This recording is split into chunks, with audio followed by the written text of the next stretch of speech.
मेरे प्रिय भाई और बहनों, हम सभी लोग विश्वासी हैं और हम सब लोग आध्यात्मिक जीवन जीते हैं और हमें प्रभु की अलग अलग प्रकार की कृपाएं प्राप्त भी होती हैं, अलग अलग प्रकार की कृपाएं प्राप्त होती हैं। लेकिन हमारी कृपाओं के साथ क्या होता है? संत पौलुस कुरिन्थियों के दूसरे पत्र के अध्याय 4 वाक्य 7 में हमें एक महत्वपूर्ण संदेश देते हैं। वहां पे पौलुस क्या कहते हैं?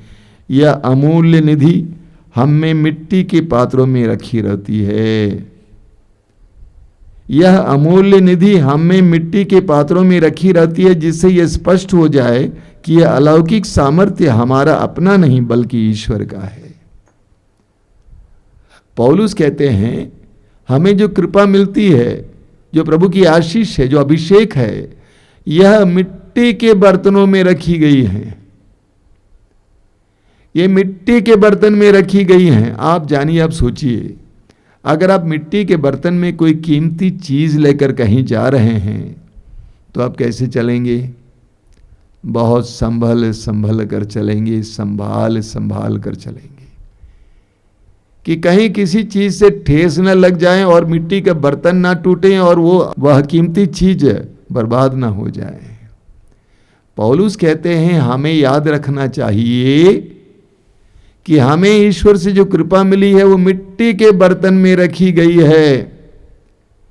एक विश्वासी अंधाधुंध जीवन नहीं जी सकता है। कितनी कृपाएं प्रभु से हमें मिलती हैं, कैसे हम गंवा देते हैं, कैसे हम गंवा देते हैं। रोमियो के पत्र के अध्याय 3 वाक्य 23 में संत पौलुस कहते हैं सबने पाप किया और सभी ईश्वर की महिमा से वंचित हो गए। सबने पाप किया और सभी ईश्वर की महिमा से वंचित हो गए। बाइबल कहती है कि ईश्वर ने मनुष्य को अपना प्रतिरूप बनाया। उत्पत्ति ग्रंथ अध्याय 1 वाक्य 27 और प्रज्ञा ग्रंथ के अध्याय 2 वाक्य 23 में हम पढ़ते हैं कि ईश्वर ने मनुष्य को अमर बनाया, उसने उसे अपना प्रतिरूप बनाया। उत्पत्ति ग्रंथ के अध्याय 5 वाक्य 1 में प्रभु का वचन कहता है कि जब ईश्वर ने मनुष्य को बनाया तो उसे ईश्वर सदृश बनाया। जब ईश्वर ने मनुष्य को बनाया तो उसे ईश्वर सदृश बनाया, यानी आप और मैं ईश्वर के प्रतिरूप हैं, ईश्वर के सदृश्य बनाए गए हैं। उत्पत्ति ग्रंथ के अध्याय 1 वाक्य 28 में आप पढ़ेंगे कि ईश्वर ने मनुष्य को आशीर्वाद दिया, आदम और हेवा को आशीर्वाद दिया और कहा फूलो फलो, समस्त पृथ्वी को अपने अधिकार में कर लो। ईश्वर ने मनुष्य को अपना अधिकार प्रदान किया। हम स्तोत्र ग्रंथ के अध्याय 8 में पढ़ते हैं, स्तोत्र ग्रंथ अध्याय 8 उसके वाक्य 6 से बहुत सुंदर वचन है। वहां पे क्या लिखा हुआ है? हे प्रभु, तूने मनुष्य को, तूने उसे स्वर्गदूतों से कुछ ही छोटा बनाया, तूने उसे स्वर्गदूतों से कुछ ही छोटा बनाया और उसे महिमा और सम्मान का मुकुट पहनाया।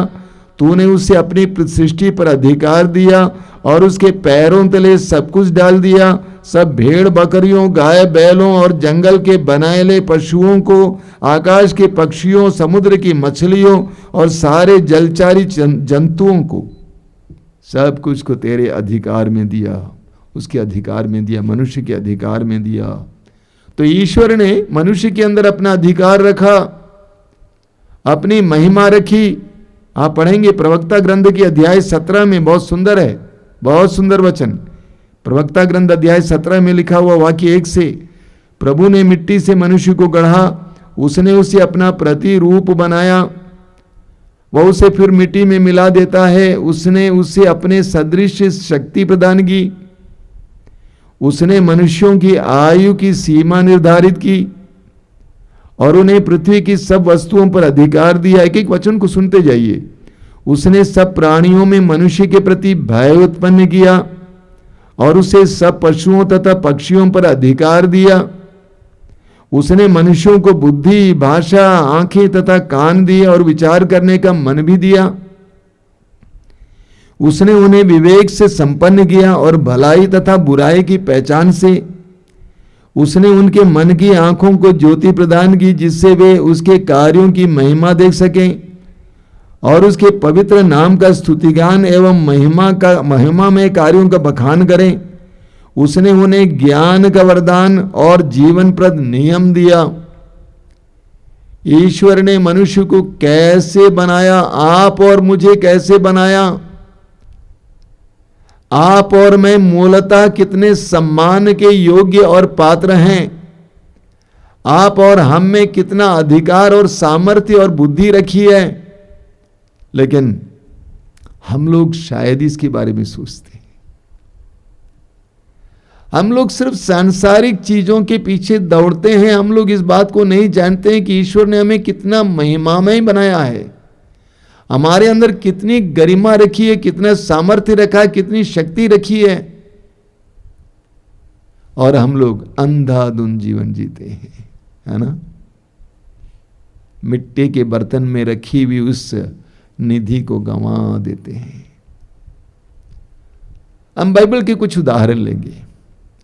आदम और हेवा के पतन के बारे में उत्पत्ति ग्रंथ के अध्याय 3 में लिखा हुआ है। ये कहानी हम जानते हैं।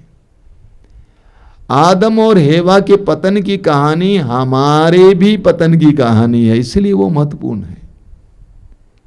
आदम और हेवा ने ईश्वर की आज्ञा का उल्लंघन किया, अवज्ञा की। नतीजा क्या था देखिए, जरा उस पर मनन करेंगे हम लोग। सबसे पहले वचन में लिखा है कि उनकी आंखें खुल गई और उन्होंने देखा कि वे नंगे हैं। आदम और हेवा की आंखें खुल गई और उन्होंने देखा कि वे नंगे हैं। ये नंगे हैं क्या अर्थ क्या है? उत्पत्ति ग्रंथ के अध्याय 2 वाक्य 25 में लिखा हुआ है कि आदम और हेवा कोई वस्त्र नहीं पहनते थे, तो इस पर भी उनको कोई लज्जा नहीं होती थी। तो ये नंगे हैं का अर्थ क्या है? वस्त्र से नहीं है। ईश्वर ने उनके ऊपर जो कृपा और अभिषेक का वस्त्र पहनाया था, वो वस्त्र फट गया। वे पाप के शिकार होने लगे। वे शैतान के शिकार और गुलाम बन गए। वे दुर्बल हो गए। अंग्रेजी में एक बहुत सुंदर शब्द है वल्नरेबल, दुर्बल हो गए। और इसीलिए अलग अलग प्रकार की बुराइयां उनके अंदर आ गई। पहला अनुभव यह था कि वे नंगे हैं। दूसरा अनुभव क्या था कि वे डरने लगे। आदम और हेवा अदन बगान के अधिकारी थे, सारी सृष्टि के मुकुट थे। वचन में लिखा है कि वे डरने लगे। पाप ने उनके अंदर जो अधिकार था, उस अधिकार को छीन लिया। वे गुलाम की तरह डरने लगे, दास की तरह डरने लगे, जबकि उनको अधिकारी बनाया था, मालिक बनाया था। आगे हम पढ़ते हैं कि वे पेड़ों के पीछे छिपने लगे। किसी की भी दृष्टि के सामने, विशेष करके ईश्वर की दृष्टि के सामने आने से वे संकोच करने लगे। उनके अंदर ईश्वर ने जो आजादी रखी थी, वह आजादी छीन जाती है। कहां गया अभिषेक, कहां गई आशीष? उसके बाद हम पढ़ते हैं प्रभु ने धरती को अभिशाप दिया और प्रभु ने आदम और हेवा से कहा कि धरती भूमि तुम्हारे लिए ऊंट कटारे उत्पन्न करेंगे, जंगली झाड़ उत्पन्न करेंगे। तुम परिश्रम करोगे, लेकिन परिश्रम के अनुसार तुम्हें पारिश्रमिक नहीं मिलेगा, प्रतिफल नहीं मिलेगा। तुम बिना परिश्रम किए किसी भी पेड़ का फल खा पाते थे, लेकिन अभी तुम परिश्रम करोगे, लेकिन तुम्हें इच्छा के अनुसार फल नहीं मिलेगा। आदम और हेवा विफलता को चखने लगे। क्या फर्क आया? और वे अदन बगान से बाहर किए गए। और वास्तव में हमारे जीवन में भी यही घटित होता है। जब हम ईश्वर की आज्ञाओं का उल्लंघन करते हैं, पाप करते हैं, अंधाधुंध जीवन जीते हैं, तो हमारे अंदर जो कृपाएं ईश्वर ने रखी, बरसाई, वे कृपाएं मिटने लगती हैं और हम भी दुर्बल होने लगते हैं, डरने लगते हैं, छिपने लगते हैं। हम भी अपने में शून्यता महसूस करने लगते हैं। हम भी अपने में कमजोरी महसूस करने लगते हैं। हमारी आज़ादी छीन जाती है। हम छिपना चाहते हैं, कहां जाता है हमारा ईश्वर के द्वारा दिया गया आशीर्वाद? मिट जाती है कृपा। आदम और हेवा ने पाप की आज्ञा का उल्लंघन किया और वे कृपा विहीन हो गए, अभिषेक रहित हो गए। हमारी भी यही दशा है। हमें बाइबल में बहुत सुंदर सुंदर उदाहरण मिलता है, बड़े बड़े लोगों का उदाहरण मिलता है। न्यायकर्ताओं के ग्रंथ के अध्याय 13 से लेकर 16 तक हम सैमसन के बारे में पढ़ते हैं। सैमसन प्रभु को समर्पित व्यक्ति था, नाजीर था। सैमसन के अंदर बहुत बड़ी शक्ति थी, पवित्र आत्मा की ऊर्जा आती थी। दुश्मनों से लड़ने के लिए उसको ऊर्जा मिल जाती थी पवित्र आत्मा से। सैमसन ने एक शेर के बच्चे को जो गरज कर आ रहा था, उसको एक मेमने की तरफ फाड़ डाला पवित्र आत्मा की शक्ति से। जब फिलिस्ती सेना उससे लड़ने आई तो सैमसन ने एक गदही की जबड़ी की हड्डी से 1000 सैनिकों को मार गिरा। तलवार से नहीं, एक गदही के जबड़े की हड्डी से। इतनी शक्ति उसके अंदर थी, इसलिए फिलिस्ती सेना इस्राएलियों को हरा नहीं पाती थी। इसलिए फिलिस्ती सेना ने सोचा कि किसी तरह से सैमसन के उस शक्ति के रहस्य को जानना जरूरी है। इसीलिए उन्होंने एक नारी को लगाया, दलीला को लगाया। दलीला सैमसन के चारों ओर चक्कर काटने लगी और एक दिन दलीला ने सैमसन को अपने वश में कर लिया। और हम जानते हैं कि दलीला के वश में आने के बाद सैमसन कमज़ोर हो जाता। उसने अपने शक्ति के रहस्य के बारे में बताया कि मेरे बाल में मेरी शक्ति है, मेरे समर्पण में मेरी शक्ति है। मेरा समर्पण जाए, मेरा बाल कट जाए, मैं शक्तिहीन हो जाऊंगा। वो सो जाता है, उसके बाल कट जाते हैं और वो शक्तिहीन हो जाता है। जब फिलिस्ती सेना आती है, उसने सोचा इस बार भी मैं उनको हराऊंगा, लेकिन वो शक्तिहीन हो जाता है। उसको पकड़कर वे ले जाते हैं। पवित्र आत्मा के द्वारा दी गई वो कृपा, वह अभिषेक मिट जाता है एक नारी के दुलार के चक्कर में।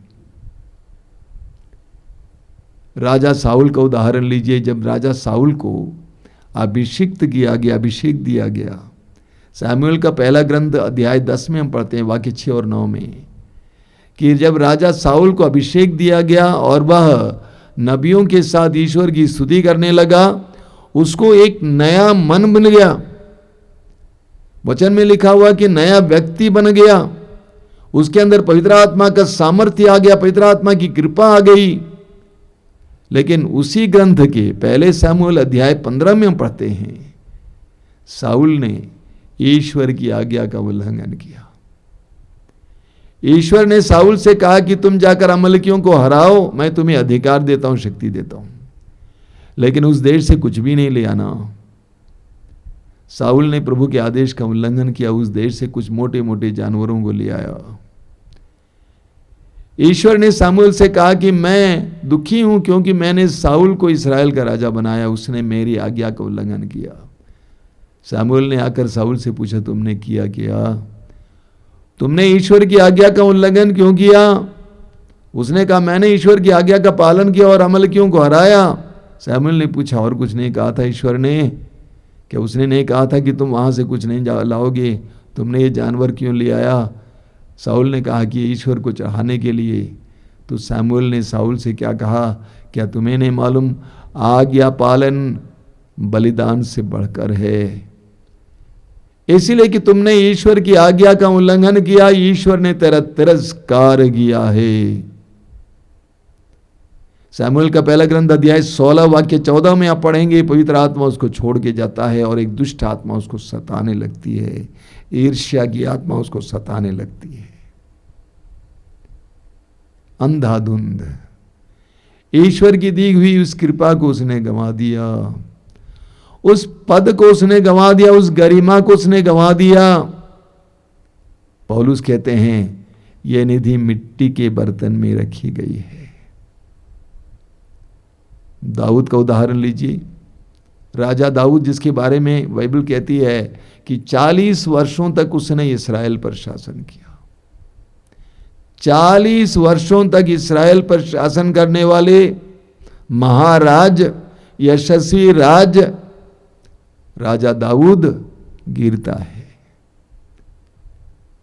उसके बारे में बताया गया कि पवित्र आत्मा उसके अंदर विद्यमान था, शक्ति का आत्मा उसके अंदर विद्यमान था, वह यशस्वी था, जहां कहीं भी जाता था उसको सफलता मिलती थी, लेकिन वह गिरा। सामुएल के दूसरे ग्रंथ के अध्याय 11 में हम पढ़ते हैं कि उसने एक नारी को नहाते हुए देखा और नारी के उस बदन ने उसको गिरा दिया। दाऊद गिर जाता है, उसका अभिषेक मिट जाता है। सामुएल के दूसरे ग्रंथ के अध्याय 15 में हम पढ़ते हैं कि दाऊद अपने बेटे से बचने के लिए, अब्सलोम से बचने के लिए कुछ सेना की टुकड़ियां लेकर नंगे पांव अपने सिर पर हाथ रखकर रोते हुए यरूशलेम राजधानी छोड़कर जंगल की ओर दौड़ता है जान बचाने के लिए। एक छोटी सी गलती, या छोटी सी या बड़ी गलती, अपराध ने उसको कहां से कहां गिराया। राजा दाऊद अपने स्तोत्र में कहता है, स्तोत्र 51 में कहता है कि मुक्ति का आनंद मुझे फिर प्रदान कर प्रभु, तेरे आत्मा को मुझसे मत छीन, मुझे मुक्ति का आत्मा प्रदान कर। राजा दाऊद को ईश्वर के सामने गिड़गिड़ाना पड़ा। दाऊद के पुत्र सुलेमान की बात लीजिए। सुलेमान जिसको ईश्वर ने प्रज्ञा का वरदान दिया था, सारे संसार में सबसे प्रज्ञावान राजा, उनके प्रज्ञावान बातों को सुनने के लिए, प्रज्ञावान कार्यों को देखने के लिए लोग दूर दूर से आया करते थे। उस राजा के बारे में हम पढ़ेंगे। हम राजाओं के पहले ग्रंथ के अध्याय 11 में राजा सुलेमान के बारे में पढ़ते हैं। राजा सुलेमान कई विदेशी स्त्रियों को प्यार करता था, जबकि प्रभु ने मना किया था। प्रभु ने इस्राएलियों को आदेश दिया था कि तुम ना तो उनसे विवाह करोगे और ना अपनी पुत्री उनके पुत्र को दोगे विजातियों से, क्योंकि वे अवश्य तुमसे अपने देवताओं की पूजा कराएंगी। फिर भी सुलेमान ने ऐसी स्त्रियों को प्यार किया। नतीजा क्या है? इसलिए वाक्य 9 में लिखा हुआ है, इसलिए प्रभु सुलेमान पर क्रुद्ध हुआ, क्योंकि वह इस्राएल के प्रभु ईश्वर के प्रति ईमानदार नहीं रहा। ईश्वर सुलेमान को 2 बार दिखाई दिया और उसने उस अवसर पर उससे अन्य देवताओं की उपासना करने से मना किया था, किंतु उसने उस आदेश का पालन नहीं किया। आगे लिखा हुआ है, प्रभु ने सुलेमान से कहा, तुमने ये काम किया, तुमने मेरे विधान और मेरे दिए आदेश का पालन नहीं किया, इसलिए मैं तुमसे राज्य छीन कर तुम्हारे सेवक को दे दूंगा। जो राजाधिकार, जो पद, जो सिंहासन सुलेमान को मिला था, सुलेमान ने गंवा दिया। सुलेमान ने गंवा दिया। मेरे प्रिय भाई और बहनों, अपनी अवज्ञा के द्वारा, पाप के द्वारा हम भी यही करते हैं। हम भूल जाते हैं जो कृपा हमें मिली है वो मिट्टी के बर्तनों में रखी गई है। हम अंधाधुंध जीवन जीते हैं और ईश्वर के द्वारा दी गई कृपाएं गंवा देते हैं। कितने कितने लोगों के बारे में मैं जानता हूं जिनको प्रभु ने आशीर्वाद दिया था, जिनको प्रभु ने चुना था, अभिषेक दिया था, जरा से प्यार के लिए, थोड़ी सी वासना की तृप्ति के लिए, शराब की मस्ती के लिए, पद के लिए, पैसे के लिए, अधिकार के लिए गंवा देते हैं। कितने ही लोग ऐसे हैं जो गंवा देते हैं। प्रवक्ता ग्रंथ की अध्याय 21 उसके वाक्य 2 और 3 में प्रभु कहते हैं, पुत्र जिस तरह तुम सांप से भागते हो उसी तरह पाप से भागो। जिस तरह तुम सांप से भागते हो उसी तरह पाप से भागो। यदि वो पास आएगा तो वो तुम्हें काटेगा, और उसके दांत सिंह के दांतों से भी तेज है, जो तुम्हारी आत्मा को कभी नाश करेगा। पाप, अवज्ञा, ईश्वर की आज्ञाओं का उल्लंघन हमें खोखला बना देता है।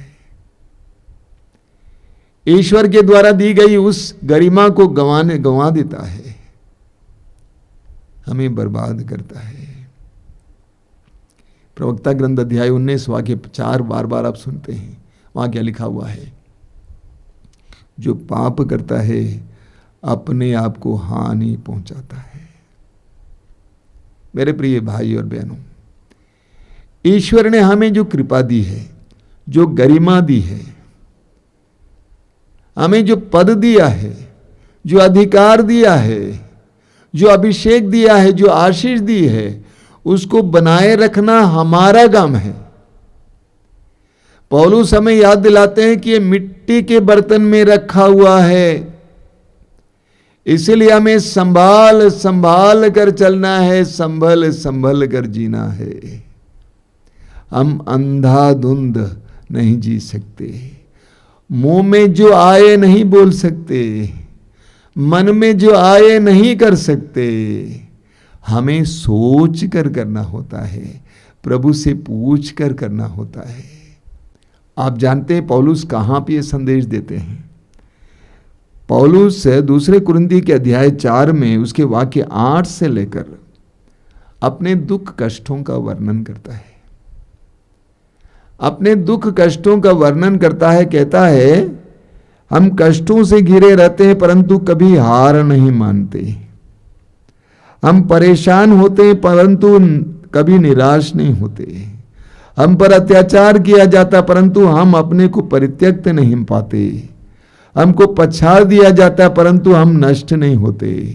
हम हर समय अपने शरीर में ईसा के दुख भोग तथा मृत्यु का अनुभव करते हैं, जिससे ईसा का जीवन भी हमारे शरीर में प्रत्यक्ष हो जाए।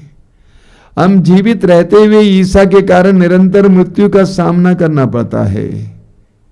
देखिए, इस प्रकार हम एक मृत्यु क्रियाशील है और आप लोगों में जीवन। पौलुस उस समय ये बताते, संदेश देते हैं अपने कष्टों के बारे में वर्णन देने से पहले। पौलुस कहते हैं कि ये निधि हम में मिट्टी के बर्तन में रखी गई है। हमारा इतना अत्याचार होता है, हमें कष्टों का सामना करना पड़ता है, तब भी हमने इस मिट्टी के बर्तन को टूटने नहीं दिया, कृपा को बहने नहीं दिया। हमारे जीवन में भी एक तरफ आकर्षक बातें आ जाती हैं, मोहक बातें आ जाती हैं, लोग आ जाते हैं, तब धीरे धीरे हम इस निधि को गंवा देते हैं। या हमारे जीवन में जब अलग अलग प्रकार की कठिनाइयां आती हैं, दुख पीड़ाएं आती हैं, तब हम इसको गंवाने लगते हैं। पौलुस हमें याद दिलाते हैं, चाहे दुख हो, चाहे सुख हो, चाहे विफलता हो, चाहे सफलता हो, चाहे अधिकार छीना जाए या अधिकार पाया जाए, चाहे गरीब हो या अमीर हो, हर क्षण हमें याद रखना है कि प्रभु की दी गई वो कृपा, वो अभिषेक मिट्टी के बर्तन में रखी गई है। आप जहां चाहे वहां नहीं जा सकते हैं, आप जो चाहे वो नहीं कर सकते हैं, आप अपने मन और अपनी सुविधा के अनुसार सारे कार्य नहीं कर सकते हैं। आपको प्रभु से पूछना होगा, प्रभु से सलाह लेनी होगी।